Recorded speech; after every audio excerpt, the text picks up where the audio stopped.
Good morning students. बेटा करेंगे class 8 का चैप्टर 11 सर्वनाम। तो सर्वनाम क्या है? सर्वनाम का अर्थ है सबका नाम। यह सर्व प्लस नाम से मिलकर बना है, अर्थात सर्वनाम शब्दों का प्रयोग किसी भी नाम के स्थान पर किया जा सकता है।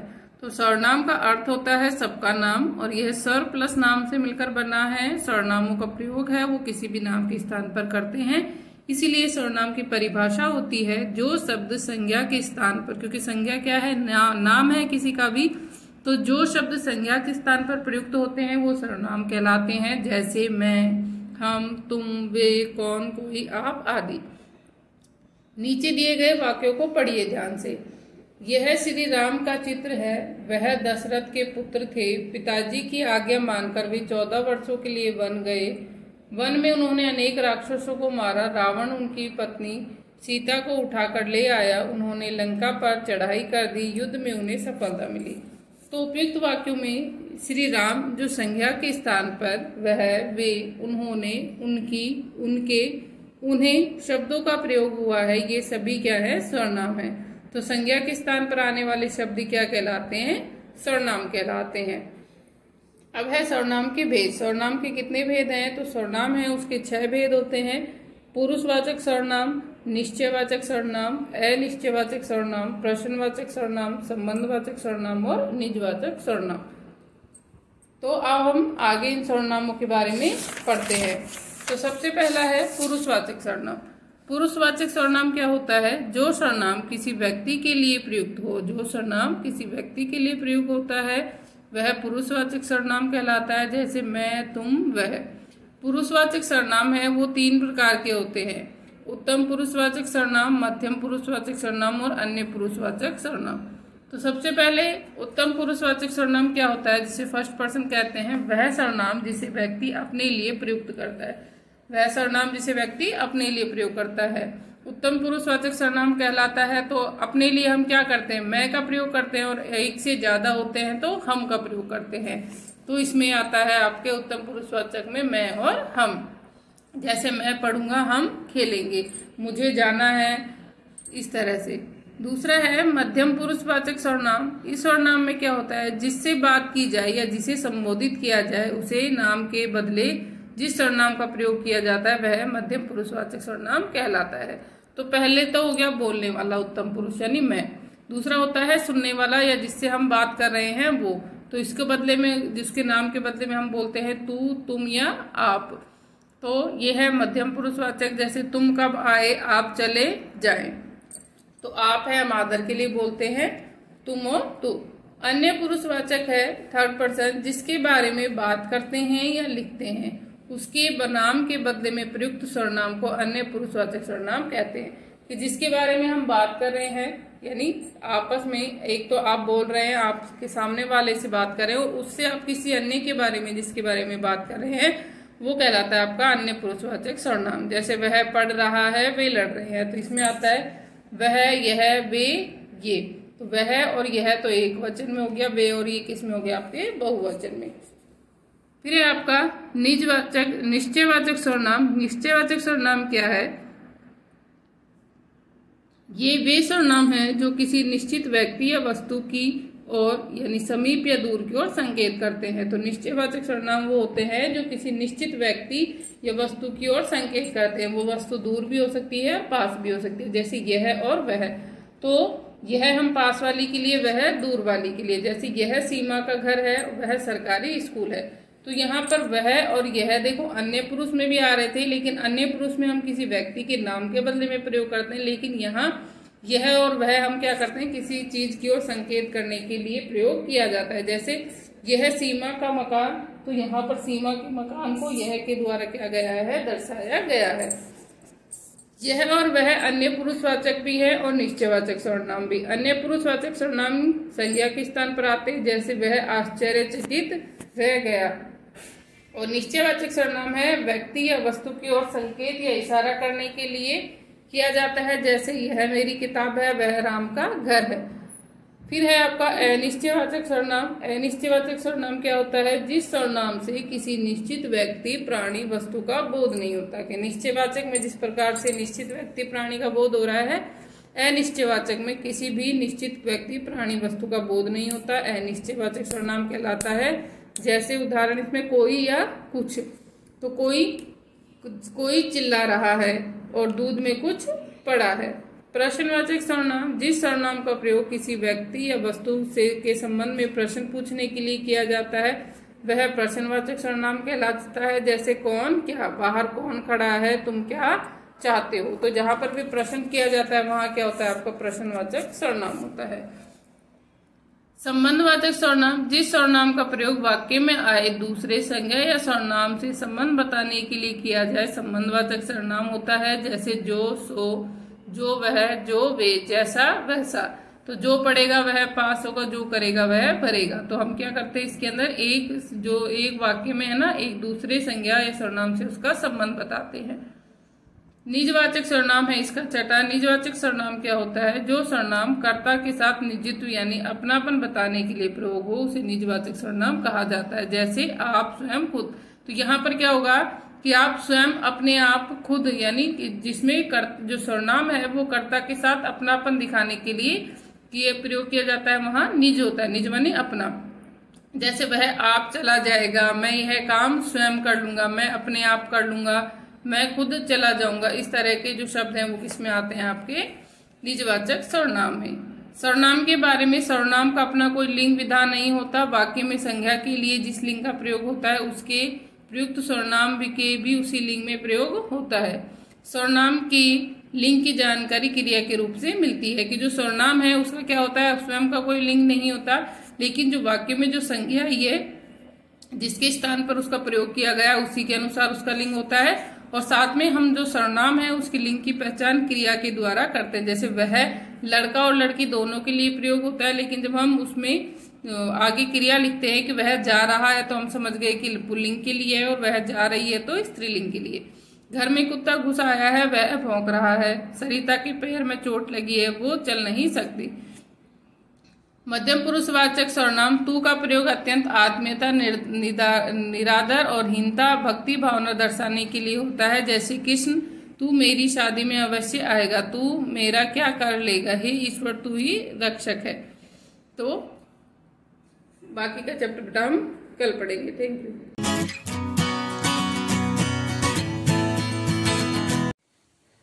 Good morning at class. So let's start our today's maths class.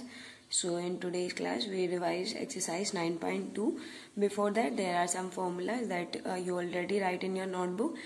So learn that formulas because that will be used in your exercise. Now first question is, if the cost price of 20 articles is equals to the selling price of 12 articles, मतलब कि cost price जो है 20 articles की वो already equal given है selling price of 12 articles के। ठीक है, तो यहाँ कितने आर्टिकल्स है 20 और यहाँ कितने हैं 12 आर्टिकल्स। और हम कंपेयर करते हैं जब सेलिंग प्राइस और कॉस्ट प्राइस को, तो क्या होना चाहिए वहां पे नंबर ऑफ आर्टिकल सेम होना चाहिए, तभी हम बता सकते हैं कि वहां पे प्रॉफिट हुआ है लॉस हुआ है। ठीक है, तो हम लेट कर लेते हैं यहाँ पे, लेट कॉस्ट प्राइस, इनमें से एक को मान लेते हैं। Let cost price of 1 article is equals to कितना है हमारे पास 1 आर्टिकल इज इक्वल्स टू ₹1 मान लेते हैं। ठीक है, अगर 1 आर्टिकल की कॉस्ट प्राइस ₹1 है तो यहाँ कितने आर्टिकल्स है 20, तो 20 आर्टिकल्स की कितना हो जाएगा कॉस्ट प्राइस, यहाँ पे cost price of 20 article is equals to ₹20। ठीक है, अब गिवन क्या है कि जो सेलिंग प्राइस है 12 आर्टिकल्स का वो किसके इक्वल है, कॉस्ट प्राइस ऑफ 20 आर्टिकल्स के। कॉस्ट प्राइस ऑफ 20 आर्टिकल्स है ₹20, तो मतलब सेलिंग प्राइस ऑफ 12 आर्टिकल्स भी कितना हो गया 20। तो यहाँ लिख देते हैं selling price of 12 articles is equals to, given है ये ऑलरेडी, किसके इक्वल है कॉस्ट प्राइस ऑफ 20 आर्टिकल्स के, जो कि इक्वल किसके है 20 के, ₹20 के। ठीक है, तो मतलब कि सेलिंग प्राइस हमारे पास, अगर हमें यहाँ से 1 आर्टिकल की निकालनी है तो 12 की अगर 20 है तो 1 की कितनी हो जाएगी 20 के अपॉन में क्या आ जाएगा 12, कैंसिल आउट कर दो, 4 3 = 12, 4 5 कितना आ गया 5/3 रुपीज। अब हमारे पास 1 आर्टिकल मतलब कॉस्ट प्राइस और सेलिंग प्राइस दोनों में क्या आ गया 1 आर्टिकल, इक्वल आर्टिकल्स के आ गया। तो अब हम यहाँ कंपेयर कर सकते हैं, इसके ₹1 कितने 1, और यहाँ पे इसको डिवाइड करेंगे 3 1 = 3, 20 मतलब 3 6 8, तो मतलब 1.66 आएगा ऐसे। तो क्या ग्रेटर है, दिस वन इज ग्रेटर ना 1.66, और यहाँ पे सिर्फ 1 ही है, तो क्या उनसे ग्रेटर है सेलिंग प्राइस। जब भी सेलिंग प्राइस मतलब जब हम बेचते ज्यादा में है खरीदते कम में, तो क्या होता है हमारे पास प्रॉफिट या गेन। गेन कितने रुपीस का हुआ पहले तो वो निकालते हैं। तो सेलिंग प्राइस माइनस में कॉस्ट प्राइस कितना हो गया, दोनों कैल्शियम आ जाएगा 3, क्या करेंगे 5 और माइनस में 3 कितना आ गया 2/3 का क्या हुआ है गेन। अब गेन परसेंटेज भी निकालना है, तो क्या होता है फॉर्मूला गेन अपॉन में कॉस्ट प्राइस। कॉस्ट प्राइस किसकी, 1 आर्टिकल के लिए, और मल्टीप्लाई विद 100। सो 2/3 इसके डिवाइड में क्या होगा 1 और मल्टीप्लाई विद 100, मतलब क्या आ गया 2 में मल्टीप्लाई 100, इसको करेंगे 200 अपॉन में वो हो गया, तो मतलब हो गया 66.67% क्या आ गया यहाँ पे प्रॉफिट हुआ है उसको। ठीक है, now next question is by selling N LED for ₹18,000। Selling मतलब सेलिंग प्राइस की मैंने, ठीक है चलो आगे मूव करते हैं। 18,000 में उन्होंने क्या करी है, बेची है। अ डीलर लॉस इज 10%, उसको लॉस परसेंट जो हुआ है वो कितना है 10% का। कॉस्ट प्राइस का फॉर्मूला क्या होता है इसके कंसर्न में, तो कॉस्ट प्राइस का फॉर्मूला क्या होता है, अब हमारे पास गिवन क्या है लॉस परसेंटेज, तो क्या होता है 100 माइनस लॉस परसेंटेज और मल्टीप्लाई विद सेलिंग प्राइस, यही फॉर्मूला था हमारे पास। तो क्या हो जाएगा 100 में से लॉस परसेंट 10 माइनस करेंगे कितना आ जाएगा 90, और सेलिंग प्राइस कितना गिवन है यहाँ पे 18,000। 1 0 से 1 0 कैंसिल आउट, 9 1 जा 9, 9 2 जा कितना होता है 18, यहाँ आ गया 200, तो ओवरऑल आ गया ये। ठीक है, 20,000 के आगे इसकी कॉस्ट प्राइस।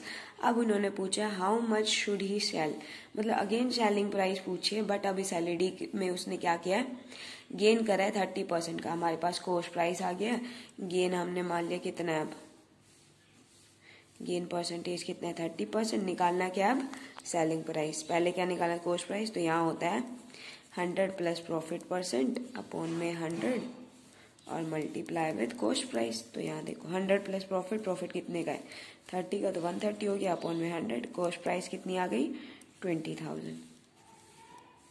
ठीक है, 2 0 से 2 0 कैंसिल आउट, क्या बचा 13 2 जा 26, 1 2 और 3 3 जीरोस आर देयर, सो 26,000 में उसने क्या करा है बाद में उसको बेच दिया। ठीक है, फर्स्ट ऑफ ऑल क्या था सेलिंग प्राइस, उसके बाद उसको लॉस हुआ तो कॉस्ट प्राइस निकाल दी, वही कॉस्ट प्राइस अब हमारे पास इस गेन के लिए क्या होगी अप्लाई करके सेलिंग प्राइस निकालेंगे। ठीक है, ओके सेकंड क्वेश्चन इसका जो था वो फर्स्ट क्वेश्चन की तरह है, उसको आपको खुद ट्राई करना है। ठीक है, नेक्स्ट हमारे पास a shopkeeper bought an article for ₹2,000। इस शॉपकीपर ने बोट मतलब क्या होता है खरीदना, खरीदने वाली प्राइस क्या होती है कॉस्ट प्राइस। तो कॉस्ट प्राइस यहाँ पे गिवन है 2,000, उसके बाद and sold for ₹2,500, that means selling price is equals to 2,500। Next he want to know about find his gain percentage और लॉस परसेंटेज। गेन हुआ है loss, selling price is greater than cost price, मतलब उसने खरीदा ज्यादा में और बेचा कम में, तो क्या खरीदा कम में था और बेचा ज्यादा, मतलब उसको प्रॉफिट हुआ है, और प्रॉफिट कितने का हुआ है गेन निकालेंगे पहले। गेन कितना हो जाएगा 2500, इसमें से माइनस कर देंगे हम 2,000, मतलब 500 का उसको क्या हुआ है गेन।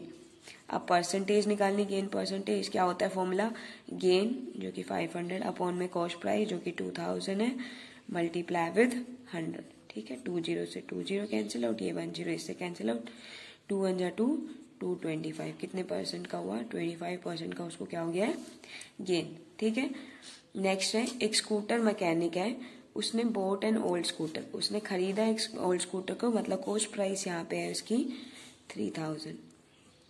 ठीक है, अब स्पेंड कर दिए ₹2,000, अब उसने इस पे लगा दिए रुपए, तो वो भी इसके किस में काउंट होते हैं हमेशा कॉस्ट प्राइस में, क्योंकि उसने अभी बेचा नहीं है, अभी वो इसी पे ही खर्चा कर रहा है, तो एक तरीके से उसको पूरा स्कूटर कितने का पड़ा 5,000 का। ठीक है, तो कॉस्ट प्राइस क्या हो जाएगी यहाँ पे 2,000 और ऐड कर देंगे, तो यहाँ कॉस्ट प्राइस उसकी टोटल कितनी हो जाएगी 5,000। ठीक है, क्योंकि उसने खरीदा तो मतलब कॉस्ट प्राइस 3,000 है, और उसने स्पेंड कर दिए मतलब खर्च कर दिए उस पर ₹2,000 उसकी रिपेयरिंग कराने पे, तो वो रुपए भी किस में कंसिडर होते हैं हमेशा कॉस्ट प्राइस में ही ऐड करते हैं। ठीक है, now find his profit percent, उन्होंने पहले ही बोल दिया है कि प्रॉफिट परसेंट निकालना है यहाँ पे, और उसने सेलिंग प्राइस कितना है उसका 8,000। सेलिंग प्राइस है यहाँ पे 8,000, दैट मीन्स प्रॉफिट कितने का हुआ होगा इनको, 8,000 माइनस में 5,000, ठीक है।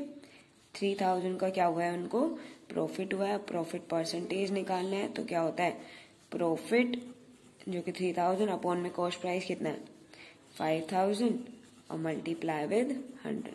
20 से 20 कैंसिल आउट, इसका 10 इससे कैंसिल आउट। नाउ 5 1 जा 5, 5 6 जा कितना होता है 30 और एक और 0 है तो 60% का क्या हो गया उसको प्रॉफिट हो गया यहाँ पे, ठीक है। नाउ नेक्स्ट क्वेश्चन है, Manish bought 40 kg tea leaf at ₹150 पर kg। मतलब मनीष ने 40 kg टी लीफ खरीदे हैं कितने प्राइस पे, एट ₹150 पर मतलब होता है 1 kg, मतलब 1 kg का प्राइस वहां पे कितना है 150 और उसने टोटल कितनी खरीदी है 40 kg। So cost price of 1 kg of T leaf कितना है हमारे पास यहाँ पे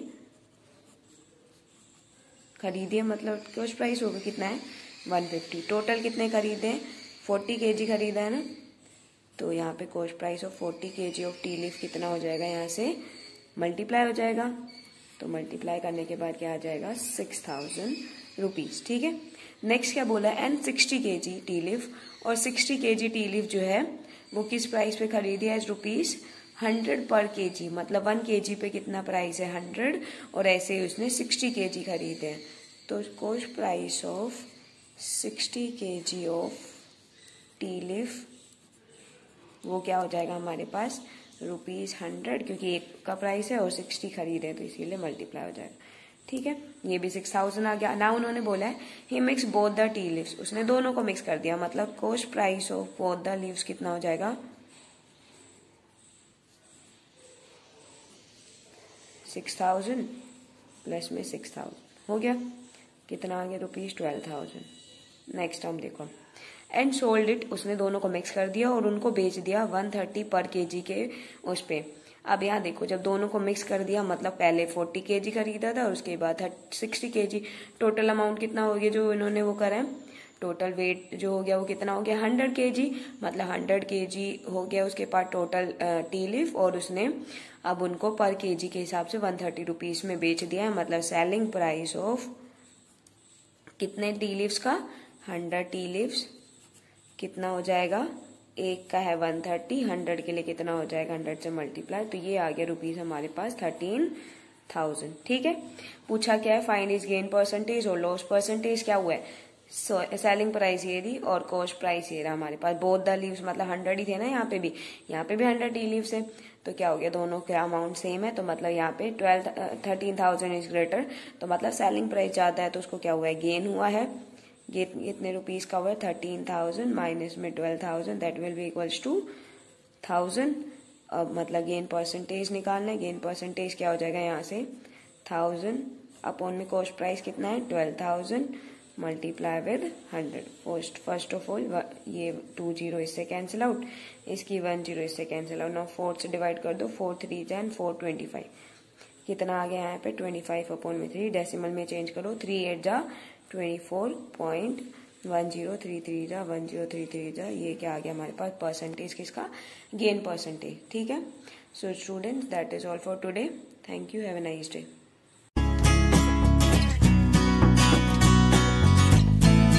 This is for class 8 students. As you all know, we completed with the chapter number 14, that is about the clauses and phrases. Now today we will start with the relative clauses, chapter number 15, as you see in the video. Now let's start with the chapter. First of all, I want to tell you about the relative clauses defined. Now let's start with the define. A relative clause tells us which person or thing or what kind of person or thing the speaker means. यानी कि जब sentences के बारे में, जिन sentences के बारे में हम ये बताते हैं कि कौन सा पर्सन किस चीज़ के बारे में या किसी पर्सन के बारे में हम क्या बात कर रहे हैं, द स्पीकर मीन्स यानी कि उसके बोलने का तरीका कि वो किस बारे में बात कर रहा है। इस चीज़ को जब हम आइडेंटिफाई करेंगे सेंटेंस में, they all are called relative clauses. For an example I will give you the here. Read this conversation between two siblings. दो पर्सन के बारे में बात हो रही है, बीच में बात हो रही है, Abhilasha and Vaibhavi. First is Abhilasha. I saw Harshita the other day. Vaibhavi, Harshita the girl who plays the violin. अब इसमें इस सेंटेंस में हम बात कर रहे हैं हर्षिता के बारे में, ठीक है. वैभवी हर्षिता के बारे में इंडिकेट कर रही है कि वो लड़की जो वॉलिन बजाती थी. अब इसमें हु प्लेज द वॉलिन, इस सेंटेंस में हम क्या कर रहे हैं, इंडिकेट कर रहे हैं कि ये रिलेटिव क्लोज है. Okay, next is Abhilasha. No that's Arpita her twin sister. नहीं, वो अर्पिता है, उसकी twin sister. Harshita is the student who won the inter school singing competition. That one who went abroad to study Western classical music. She is living in London now, near an inn that is frequented by talented musicians. We are describing her things. जब हम उसके बारे में जो बात बता रहे हैं उसको हाईलाइट किया हुआ है, और उन हाईलाइटेड सेंटेंसेस का मतलब है कि वो रिलेटिव क्लोज हैं. Okay students, they are the example of relative clauses. Now I will tell you the next thing, like examples of relative clause. It is normally introduced by relative pronouns. ये relative pronouns की तरह होते हैं जो दो sentences को join करते हैं. जो वर्ड्स दो सेंटेंसेस को ज्वाइन करने के लिए यूज़ होते हैं वो होते हैं रिलेटिव प्रोनाउंस. आपने प्रोनाउंस चैप्टर में पढ़ा था कि रिलेटिव प्रोनाउंस क्या होते हैं. रिलेटिव प्रोनाउन हमारा एक काइंड है प्रोनाउंस के चैप्टर में. Like who, which, that, whose, whom, they are the examples of relative pronouns. ये एग्जाम्पल है हमारे रिलेटिव प्रोनाउंस के. And relative adverbs like when and where. यानी कि रिलेटिव एडवर्ब्स की कौन से एग्जाम्पल है, व्हेन और where. And adjective clause is also called a relative clause. Adjective clause को हम रिलेटिव क्लोज भी कहते हैं. स्टूडेंट्स, अभी हमने नेक्स्ट चैप्टर, प्रीवियस चैप्टर में ही पढ़ा है एडजेक्टिव क्लोजेस के बारे में, आपको पता है. And we are discuss now about relative clause, which is adjective clause को ही हम relative clause भी कहते हैं. Now I will tell you one by one the words where we are using relative clause. Okay, use of who. We use who in a relative clause when we are talking about people, not things. When we are talking about who, जब हम किसी people के बारे में बात करते हैं तब हम who यूज़ करते हैं. We are using who when we are talking about the people. यानी कि किसी इंसान, व्यक्ति के बारे में जब हम बात करते हैं तो हम वर्ड यूज़ करेंगे who. और लेकिन things, अगर हम किसी चीज़ के बारे में बात करेंगे तो हम who वर्ड यूज़ नहीं करेंगे. Okay, examples are the little boy. Example is the little boy who sat next to me on the coach ate sweets all the time.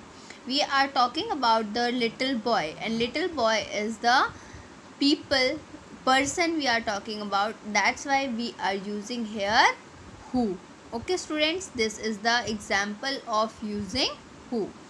Next is sometimes we can use that indicate of who, but it is used less usual. हम किसी को who किसके लिए use करते हैं, जब हम indicate करते हैं कि वो क्या है. For example, Prabhat is the boy that plays the guitar in the school band. We are talking about Prabhat के बारे में बात कर रहे हैं, वो लड़का जो गिटार बजाता था स्कूल बैंड में. So we are talking about the boy that's why we are using here that, इसलिए हमने यहाँ पे दैट वर्ड, जहाँ पे हमें यूज़ करना होता है हु, वहाँ पे हम हु यूज़ करते हैं, जहाँ पे यूज़ करते हैं हम दैट, हम वहाँ पे दैट यूज़ कर सकते हैं. Okay students, now today I will tell you about the only who, because so that you will not be confused in between the words. So today I will tell you about only the who. I hope you understand about this. Thank you everyone.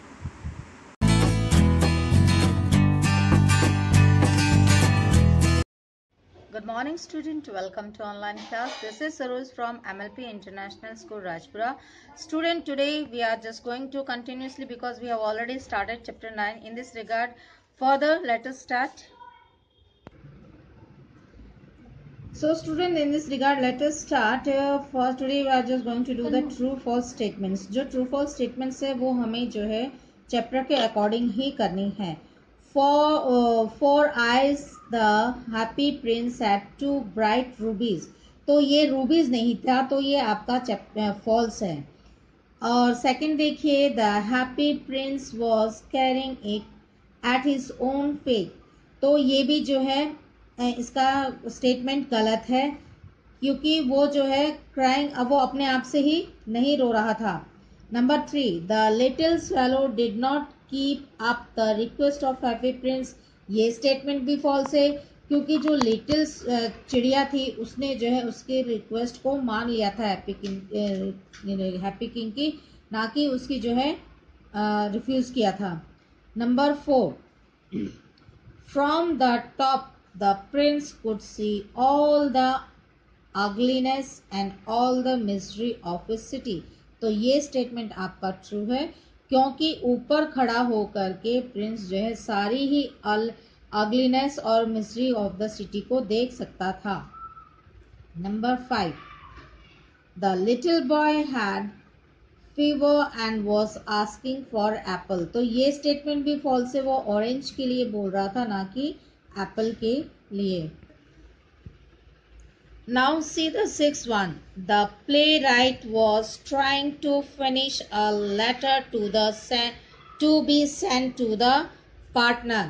यानी कि जो playwright वो कौन होता है, जो play वगैरह का लिखता है, उसके बारे में वो क्या कोशिश कर रहा था कि एक लेटर को फिनिश करे ताकि वो अपने पार्टनर को भेजे. तो ये भी जो है फॉल्स स्टेटमेंट है.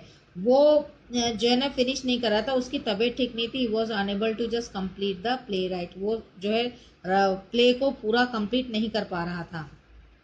नंबर 7 है, देखिए, the angel took to God and leaden heart and the dead bird. ये स्टेटमेंट ट्रू है कि एंजल ने जो है टूटे हुए दिल के टुकड़े को और उस मरी हुई चिड़िया को लेकर भगवान के पास गई. तो ये स्टेटमेंट आपका सही है. सो स्टूडेंट, अब देखिए, choose the correct word and complete the sentences. यानी कि आपको करेक्ट वर्ड चूज करके सेंटेंस कंप्लीट करने हैं. अब देखिए, ये भी आपका अकॉर्डिंग टू द चैप्टर ही होगा. फर्स्ट देखिए, it was beautiful statue cladded and ये है guided all over with thin layers of fine gold. यानी कि स्टैचू जो है एक सोने की परत से बना हुआ था. तो यहाँ पे इसका आएगा gilded, यानी कि परत से बना हुआ था. तो ये आपका करेक्ट ऑप्शन है. Number 2, one night there flew over the city a little swallow. तो यहाँ पे swallow आएगी, यानी कि एक छोटी चिड़िया वहां से गुजर रही थी सिटी से, ऊपर से. Number 3, so he alighted just between the feet of the happy prince. तो फीट यानी कि वो बिल्कुल जो है उसके पैरों के बीचों बीच आकर बैठ गई. तो ये फीट आएगा, इसका आंसर फीट है. Number 4, he has fever and it's asking for orange. तो यहाँ पे फीवर आएगा, उसे बुखार था और वो हर ऑरेंज के लिए मांग कर रहा था. नंबर 5 देखिए, the mother was so tried that she had fallen asleep. तो यहाँ पे ट्राइड, ये टायर्ड आएगा कि उसकी माँ जो है थकी हुई थी और वो जो है थकान की वजह से सो गई. नंबर 6 देखिए, so the swallow plucked out the prince's eyes and flew away to the playwright ये है ग्रेट एंड गैरेज। तो यहाँ पे ग्रेट इसका कंप्लीट वर्ड जो है आंसर है, इसका सही ऑप्शन है। और जो है क्या किया, इसने चिड़िया ने प्रिंस की आंख को निकाल करके प्ले राइट के वहां पे जाकर इसको रख दिया। अब नंबर 7 देखिए। The next morning the mayor and the town councillor were walking in the square and square below. तो यहाँ पे स्क्वायर इसका सही आंसर आएगा कि मेयर और जो काउंसलर हैं वो नेक्स्ट मॉर्निंग वहां से चौराहे पर से उसके नीचे से गुजरे। अब नेक्स्ट देखिए, right the antonyms of the following words. अब आपको इसके एंटोनिम्स लिखने हैं। ब्यूटीफुल का अगली हो जाएगा, ब्यूटीफुल सुंदर, अगली बदसूरत। सौरो दुख, जॉय खुशी। पुअर गरीब, रिच अमीर। फेंट का होता है जो है बेहोश होना, और क्लियर लाउड, ये इसका है। और बेयर कवर, तो बेयर है कि जो मतलब ओपन हो, और कवर तो इसका आ गया है ये एंटोनिम्स। अब पॉवर्टी है, उसका आ जाएगा वेल्थ। और प्रीवियस ये प्रीशियस का आ जाएगा आपका cheap.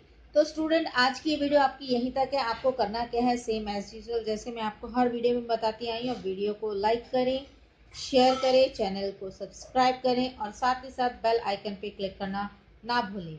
Thank you, take care, bye.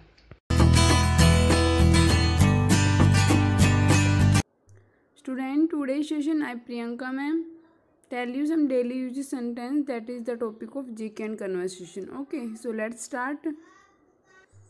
Our first sentence is क्या इससे कोई फ़र्क पड़ता है? Does it make any difference?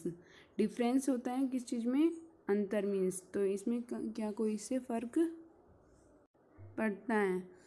Now next sentence is तुम्हें दिल्ली कैसी लगी? How did you find Delhi?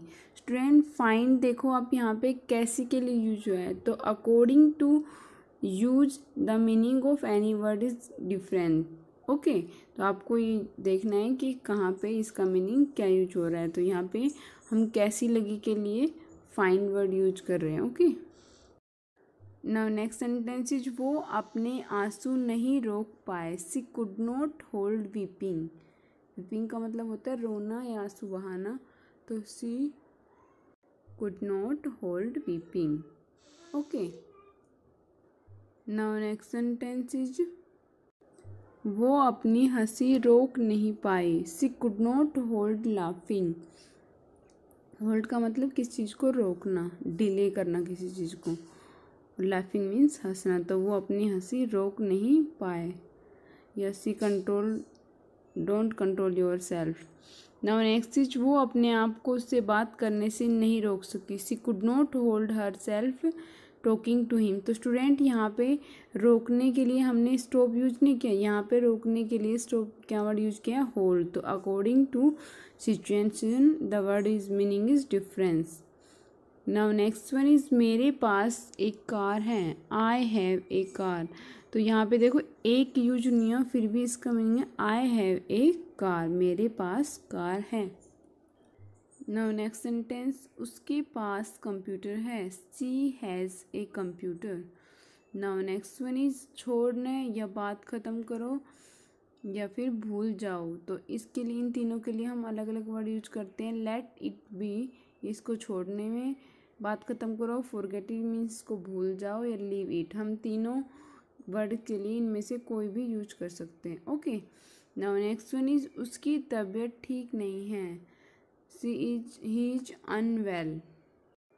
Now next is कल मेरा एक्सीडेंट हो गया। I meet with an accident yesterday. I had an accident yesterday. तो आप इन दोनों में से कोई भी सेंटेंस यूज कर सकते हैं कन्वर्सेशन के लिए। वैसे तो जनरली मैट का मतलब मिलना होता है किसी से, बट हम यहाँ एक्सीडेंट के साथ भी यूज़ कर सकते हैं। I met with an accident yesterday. Now ये रोड कहाँ जाती हैं? स्टूडेंट इसको हम 3 वे से इसको कन्वर्ट कर सकते हैं इंग्लिश में। Where does this road go it, generally simple sentence. Next is where this road is going, यह रोड कहाँ जा रहा है। Where does this road lead to. Lead to का मतलब होता है स्टूडेंट बढ़ना, आगे की तरफ बढ़ना, तो इसमें यूज़ कर सकते हैं तुमने मुझे 1 रुपये से ज़्यादा दे दिया। You have given me ₹1 extra. तुमने मुझे 1 रुपये ज़्यादा दे दिया। एक्स्ट्रा होता है ज़्यादा। तुम अपनी उम्र से कम लगते हो। You are look younger than your age. तो स्टूडेंट, यंगर का मतलब होता है छोटा।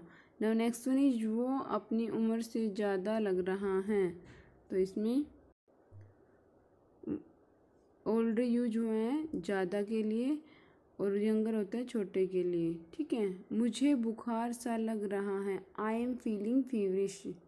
फीवर का मतलब होता है बुखार और लग रहा है मीन्स फीवरिश। फीलिंग का मतलब फील करना, किसी चीज़ को महसूस करना। तो आई एम फीलिंग फीवरिश। तो स्टूडेंट, ये आपके कुछ सेंटेंसेस हैं जो आपको एग्जाम के लिए लर्न करने और यूज भी।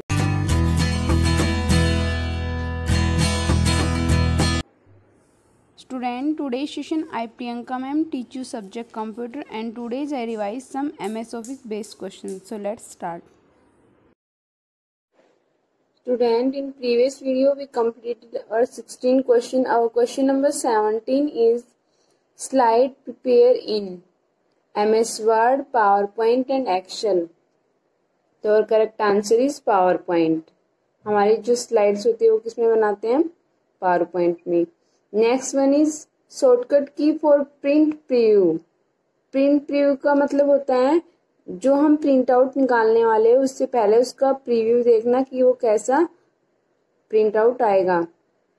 तो उसके लिए हम कौन सी शॉर्टकट की यूज करते हैं? आपके पास ऑप्शन है Ctrl+F2, F3 एंड F1। तो आवर आंसर इज Ctrl+F2।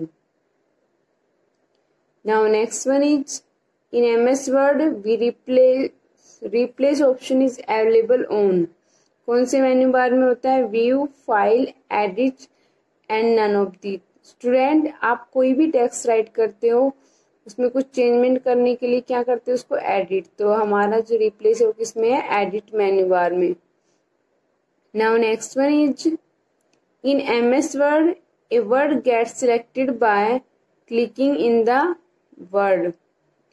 किस MS वर्ड में कोई भी जो वर्ड होता है वो कब सेलेक्ट होता है? जब हम उस पर डबल क्लिक करते हैं। तो इसमें आप ऑप्शन है आपके पास वंस, ट्वाइस एंड थ्राइस। तो करेक्ट ऑप्शन इज ट्वाइस। अब कोई भी जो टेक्स्ट राइट किया उसको डबल क्लिक कर दो, वो अपने आप सेलेक्ट हो जाएगा। मीन्स और answer is B, twice. Now question number 21 .docx is the file extension for MS PowerPoint, Excel and Word। तो correct answer is Word। .docx किस पे लिखा होता है? जो Word की फाइल होती है। Excel की पे exe and PowerPoint की पे .ppt। ओके। तो स्टूडेंट, ये क्वेश्चन बहुत इंपॉर्टेंट है। इससे आपको ये पता चल जाता कि ये जो फाइल आपको गिवन है वो कौन से सॉफ्टवेयर की है? पावर पॉइंट की है, एक्सेल की है या MS वर्ड की है। Now question number 22 if you want to go to end page of you have to press. अगर आपको किसी भी फाइल के एंड पेज पे जाना है तो आप कौन से ऑप्शन का यूज करेंगे? End, Ctrl+End, Ctrl+Home end none of the. तो our answer is only end. A option is correct. Now next one is for print, select the menu is edit, print, file and none of these। Student, कोई भी जो आपने file write की है उसको print out के लिए या उसको सेलेक्ट करने के लिए आपके पास कौन से ऑप्शंस में क्लिक करते हुए?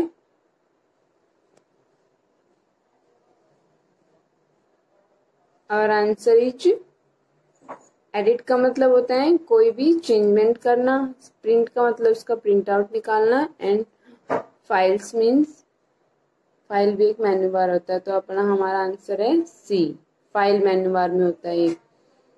Now next one is F5 की इज यूज। स्टूडेंट, ये की आप सबसे ज्यादा यूज करते हैं जब आप कंप्यूटर पे वर्क करते हैं। तो F5 है वो किस लिए यूज होती है? Refresh the active window. Means refresh के लिए कौन सी फंक्शन की यूज करते हैं? F5। तो correct answer is B. Now question number 25, the key use to rename the file. कोई भी फाइल है उसका नेम चेंज करने के लिए F3, F4, F2 and none of these. तो स्टूडेंट कोई भी फाइल जो होती है उसका रीनेम करने के लिए हम किसका यूज करते हैं? F3 का। F4 होती है कोई भी जो फाइल होती है उसको क्लोज करने के लिए, कंप्यूटर को डायरेक्टली शट डाउन करने के लिए, और F2 होती है सर्चिंग एनी एप्लीकेशन। ठीक है, तो correct answer is F3। Sorry, correct answer is F2। F3 होती है searching any application and F2 होती है rename any application. F4 directly shut down. ठीक है, तो आपको ये 25 तक क्वेश्चन रिवाइज करने एग्जाम के लिए। Thank you, have a nice day. A very nice morning to all my dear student of class 8. This is Vinita ma'am, your science teacher, teaching in MLP school Rajpura. Student, as you know that we are doing the revision work. So to continue that, we are going to discuss today long question answer of chapter 11, that is force and pressure. So let's get started today's content. A toy car can be move by giving a little push. जो toy car होती है वो किसी भी object को, student देखिए firstly हमने force के बारे में पढ़ा कि फोर्स क्या होता है। ये एक पुश और पुल होता है। किसी भी ऑब्जेक्ट को पुश करना या पुल करना एक पर्टिकुलर डायरेक्शन में, उसको हम फोर्स बोलते हैं। ओके, देखिए इफेक्ट क्या होते हैं इसके। Force causes movement in an object. जो फोर्स होता है उसकी वजह से किसी भी एक पर्टिकुलर ऑब्जेक्ट के अंदर मूवमेंट होता है। तो एग्जाम्पल में मेंशन किया हुआ है, a toy car can be move by giving a little push. अगर टॉय कार को हम थोड़ा सा भी पुश करते हैं तो ये अपने आप आगे बढ़ जाती है। Okay, force changes the speed of a moving object. Force की वजह से मूविंग ऑब्जेक्ट का स्पीड भी चेंज होता है। क्रिकेट की एग्जाम्पल अगर हम लेते हैं तो batsman pushes a fast moving ball in some direction and speed of ball is increase. जो क्रिकेट में बैटमैन होता है, देखिए बॉलर जो होता है वो बॉल को थ्रो करता है और बैटमैन क्या करता है, उसको पुश हिट करके अनदर डायरेक्शन में, बॉल इस डायरेक्शन में आई और उसको अनदर डायरेक्शन में मूव कर दिया। सो वहां पे भी फोर्स अप्लाई होता है। Force slows down on completely stops a moving body. और फोर्स जो है एक पर्टिकुलर ऑब्जेक्ट को मूव करते हुए स्टॉप भी कर सकता है। आपने गोलकीपर को देखा है, फुटबॉल में क्या होता है, वो क्या करता है, बॉल जो आ रही होती है उसकी तरफ, वो उस बॉल को स्टॉप कर देता है। ओके, फोर्स अप्लाई करता है तभी तो वो स्टॉप होती है। आप विदाउट अप्लाइंग फोर्स आप ऑब्जेक्ट को स्टॉप नहीं कर सकते। वहां पे आपका मस्कुलर फोर्स भी लगता है एंड प्लस में फिर वो बॉल स्टॉप हो जाती है। Force changes direction of motion of an object in football game. Same football game में भी देखिए डायरेक्शन भी चेंज हो जाती है। ये तो मैंने गोलकीपर का एग्जांपल दिया था। Student, if we take another example that the two opponent teams game खेलती हैं, तो एक जो है बॉल को हिट करता है और सामने से वो प्लेयर क्या करता है, उसी बॉल को अनदर डायरेक्शन में हिट कर देता है। तो इस तरीके से डायरेक्शन भी चेंज होती है। Force changes shape and size of an object. Force जो है किसी भी ऑब्जेक्ट का शेप और साइज चेंज कर देता है।